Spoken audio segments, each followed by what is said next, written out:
Welcome to the Rollin' Homies channel. If it is your first time here, thanks for stopping by. If you are a longtime viewer, thanks for sticking around. So in this video, I'll be going over a complete installation of a dual Quattro system. Now this system is going to be installed in 240 volt split phase so that they can power the onboard mini split system that requires 230 volt to run. Now this mini split is going to be the primary source of heating and cooling in their bus. It's an LG 36K BTU units and has a total of 4 head units inside. So to help maintain some of the high energy demands of this system, there is 4,400 watts of bifacial solar panels on the roof. That is set up in 2 separate arrays that are going to be feeding down into 2 MPP charge controllers that will be in the bay as well. And should they lose shore power or there's not enough solar coming in for the day, they do have on board a 20 kilowatt Collier turbo diesel generator. This bus was originally outfitted with an inverter and charging system, but most of that was designed for lead batteries only, and honestly wasn't going to be enough to supply the demand that this bus had. With the original shore power connection being here inside of the bus, everything just drops in nicely straight into the front bay of this rig.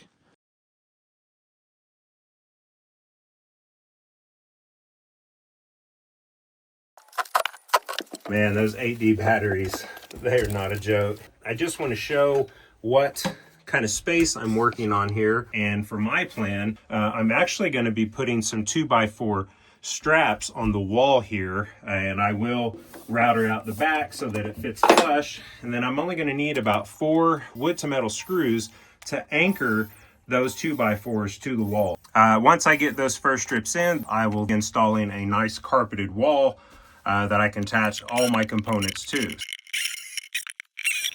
So I will mention that I did also pre-drill all my holes through the 2x3s and countersink the heads just to make things a little bit easier.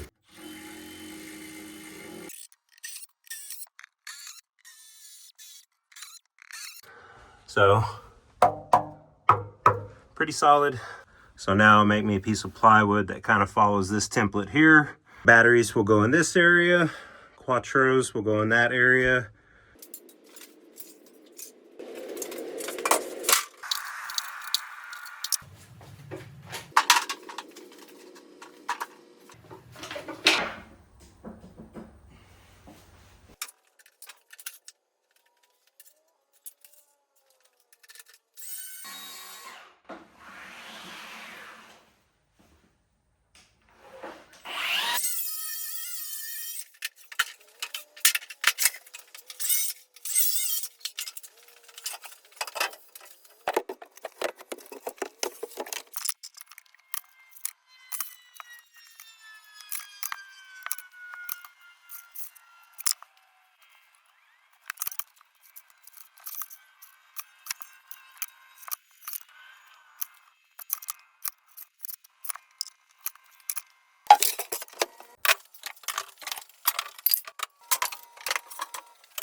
So as you can tell, the space fills in pretty quickly just with the Quattros and then the addition of 6 batteries over here. Again, I'm only putting 5 in for now.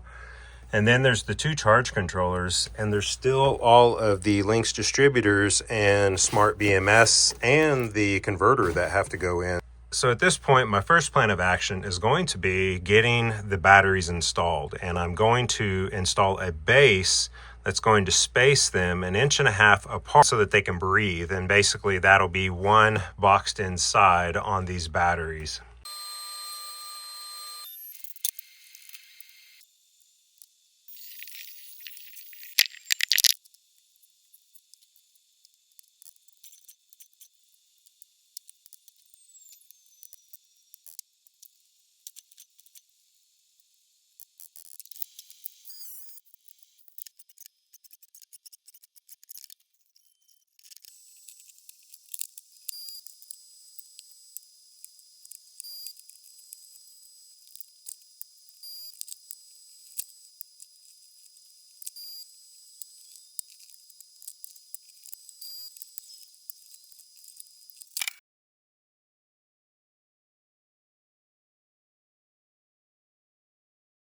I went ahead and carpeted up some new panels.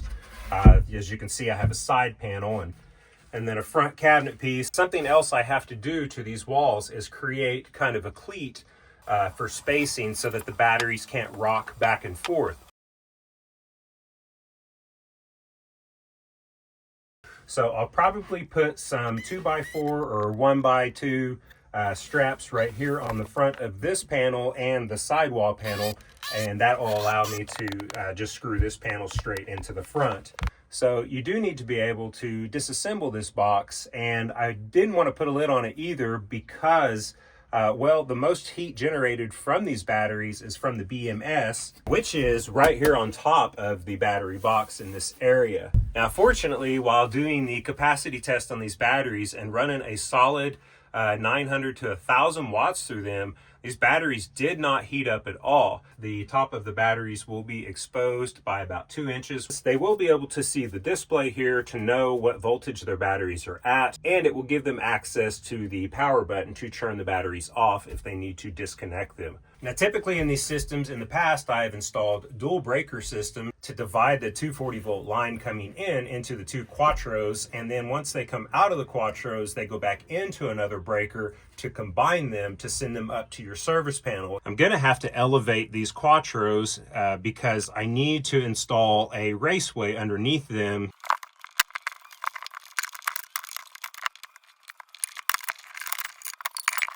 It's going to work out pretty nicely. I could just back the generator wire up all the way over to there and just have it come down the wall, and then it would just come out underneath. And then my shoreline will actually drop in on this side of this Quattro unit and come right down the side, and then I'll be able to splice in and make my dual connections.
With all of my AC lines ran, you can see here that the insulated connectors worked out pretty well, and then I just have one primary outgoing breaker for the system.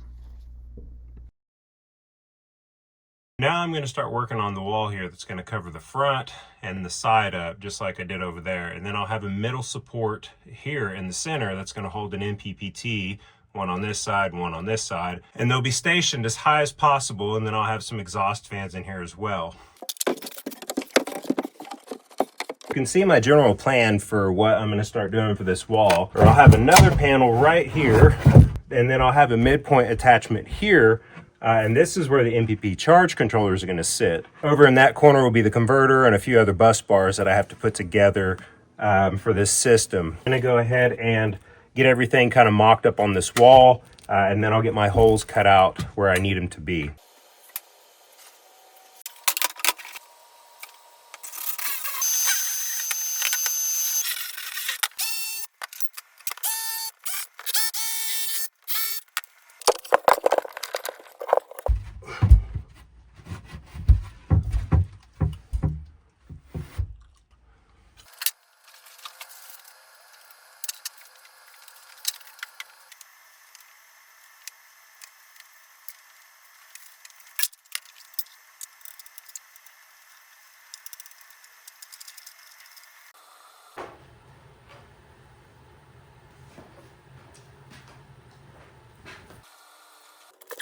So I don't have the walls attached yet, but you can see how I have cut out the walls here to fit up on this nicely. There's also the little terminator plug that goes in there as well. And then we also have the temperature sensors for the batteries for the shunt to communicate with the servo. I have ventilation on the bottom of these doors. And these are old push buttons, and they were the original cabinet hardware for the cabinet doors upstairs.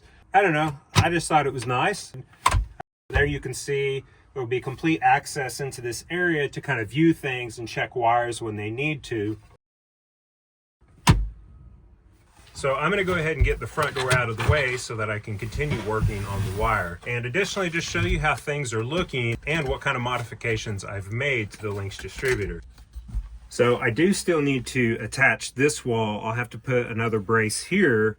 And I do have these slightly off-centered so that I can attach the angle iron from reaching over the wall or just inside from the access panel. This is my 12-volt house DC disconnect. I didn't want to run the 4-auger wire all the way from the Lynx all the way over to the, through the fuse and then to the disconnect and then all the way back to the converter and then out. So instead, I've connected this loop wire here to go back to the remote switch. And then this will be the remote switch to turn the converter off and on so that I can disconnect power to the house anytime I'm going to store the bus. So this is the breaker panel that disconnects the power from the inverters to the upstairs panel. There's plenty of space to still access it if you need to, and you can get the cover off as well. Got all my AC in stuff ran and my AC out, so I have my generator, my shore, and then AC out, and then I'm just getting set up to get my wires put in. Here I have the power to my Bluetooth dongle and my servo unit. And rather than using that as an actual temperature sensor for the battery,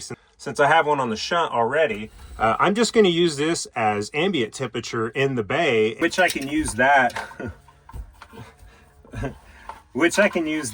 to control the relay in the servo unit to turn these fans off and on. Other things I do want to point out is the use of the raceway. Because it is metal, I did have to bond it to the electrical system, both on the 120 volt side, and then I ran it over and connected it to this main ground bar I have over here. And that will be bonded to the Lynx and to the chassis as well. I gave myself very limited space for the original case ground on these units. I just relocated them to the front where I could actually access it. And there were already holes drilled in there. I just cleaned the paint off on the underside so that I could have a good contact. And then I just ran my wire over to the main ground bar. Again, that will be connected to the chassis. Okay, so just on a quick side note, for anyone that's interested, the Splicer couplers or Splicer terminals that I'm using are 6-AUG, and you can get a pack of 5 of these, I think, for right around $40 to $50 on Amazon. So these aren't cheap, but they do serve a good purpose. And this is what I am using to divide my neutral and the ground on the input of the AC to divide them to go one to each Quattro unit. As for the outgoing, just using a 240 volt 70 amp jacuzzi sub panel, and that's where I'm combining the neutral and the ground bar from the output of the Quattros to to join them back into one to send them up to the main panel upstairs. Now there's not a primary disconnect in the bus, it's just a bunch of little switches for each individual circuit. As for the ground bar, you might be wondering or thinking that it was probably very expensive to do it the way I did it, but one bar actually cost me 15 bucks at a local metal shop, so it's 99% pure copper, and I just pre-drilled my own holes in this. As for the stainless steel bolts here, you get a set of 10 that come with the nuts, bolts, lock washers, and washers for about $10. So it's much cheaper to go through Amazon for something like this. And as for the main post bolts, the 1/2-inch post bolts that I used to mount this to the floor of the bus, those were in the original inverter and charger build out for this rig, so I just kept them knowing that I'd be reusing them later on down the road. Hopefully that clears some things up. Back to the video.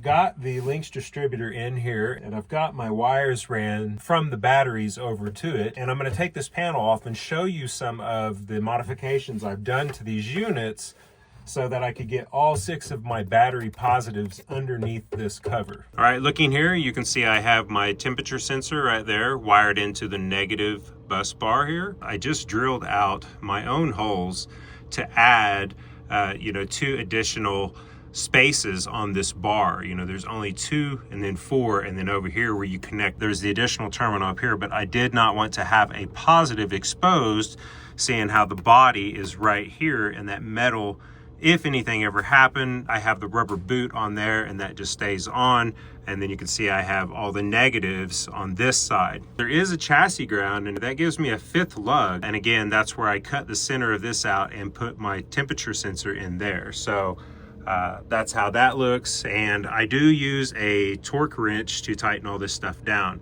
As for the 6th battery terminal, I did not want to double stack any lugs, nor did I want to put it here on the main bus, on the main negative bar for the Lynx shunt into the system. So I did put the negative all the way up there, and I'm really okay with that. Looking at everything else, you can see I'm just running a 600 amp A&L fuse. Don't buy the car audio kind. You want to buy a good quality product through Busman. And then as far as the rest of the terminals go, I have my solar and Quattro, and then my converter go out through the bottom on its own fuse right there.